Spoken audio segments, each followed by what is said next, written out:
Hi guys! Welcome again for another video. And for today's video nga guys, yes, gagala na naman ang Ate Lynette. So ayan nga po, sumama pala ako dito sa mga tiyahin ko. Narinig ko kasi pupunta daw sila sa bundok para kumuha ng lansones. Bali si Tita Mirna pala yung may alaga ng lansones na puno. So dumaan kami dyan guys at nakita namin tong million flowers. Naalala ko nga bigla ang nanay Lina ko kasi mahilig yun sa mga bulaklak guys. Napakaganda rin kasi ng bulaklak na yan, talagang ang sarap tignan. Tapos ito pang si Panda nakikipagkulitan pa sa kalabaw. Tingnan mo naman, akala mo talagang mananalo sa kalabaw. Grabe, ang hirap pala ng daan dito guys. Madulas kasi dahil ng mga nakarang araw umuulan. Kaya yung daan pababa ay napakadulas. To the rescue nga pala ang Tia Dilin. Tingnan mo naman pumutol pa ng kahoy para gawin kong tungkod.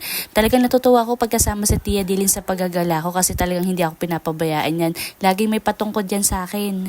Must have din pala to guys kung lalo na kung pababa kayo ng mga bundok at madulas. Tingnan mo naman oh. Napakadulas ang daan na yan guys. Kaya nga hindi ako nakapag-video dyan kasi nga ang hirap ng daan. So, priority ko yung safety ko kaysa sa pagbibideo. Pero guys, ang hihinayang din talaga ako na hindi ko nabibidyohan yung mga dinadaanan naming madudulas na lugar.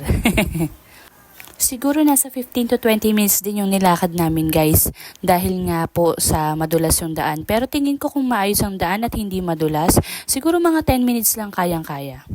At guys, dumating na pala kami dito sa lugar na pupuntahan namin. Ito na nga pala yung puno ng lansones. To be honest, first time ko makakita in person ng puno ng lansones. More on mga video lang kasi yung nakikita ko. So ang ganda rin pala ng ganitong puno ng lansones. Tapos dito guys, pagdating namin, namulot kami ng mga nalaglag na bunga ng lansones. Nakakatuwa din kasi nung dumating kami, ang daming mga okay pa. Kakalaglag ng mga bunga kaya pwede pang makuha. Tapos nagpahinga lang ng konti ang Tia Dilin tas umakyat na rin siya. Siya pala ang ating tagakuha ngayon ng mga lansones. Ang galing talaga ng Tia Dilin, talagang kala mo parang unggoy eh. Inalaw pala kami ng Tita Mirns na kumuha ng mga nalalaglag na bunga. So kapag nalaglag yun, nakuha namin, amin na yun guys. So igi na rin guys kasi ito sa bayan pagbibilhin siguro mga 100 to 150 per kilo.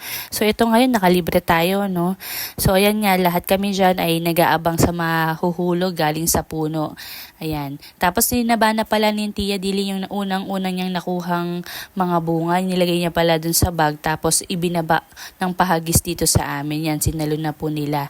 Grabe guys, ang daming bunga tapos mga hinog pa. Ang lalaki din guys and talagang napakatamis din kasi fresh from the tree talaga siya. Grabe guys, so nandito pala ako, naalala ko. Dati kasi yung boss ko sa Marikina, nagtitrekking sila. Pupunta sila sa mga bundok, ganyan, tapos maakyat sila. Tapos sabi ko dati, uy, isama nyo naman ako minsan kasi gusto ko rin maranasan yung pagtitrekking. Pero guys, hindi talaga ako nakasama sa kanila noon. Ewan ko na lang din. Baka kasi wala akong pera, wala akong pang bayad or pang masahe or pang gastos sa mga pagpunta nila sa mga trekking. Pero nakapunta ako ng probinsya, talagang dito sulit na sulit yung trekking mo eh. Wala pang bayad eh. Anytime, anywhere, pwede kang mag-trekking eh. So nakakatuwa lang guys na ngayon na nandito ako sa probinsya, na-enjoy ko talaga yung buhay probinsya. Yung dating pinapangarap ko lang, pinagpipray ko lang kay Lord, pero nandito na ako ngayon. And every time na naggagala ako, nakikita ko yung magagandang tanawin. Grabe, nabibless talaga ako. At wala akong ibang masabi kundi, thank you Lord for answering my prayer.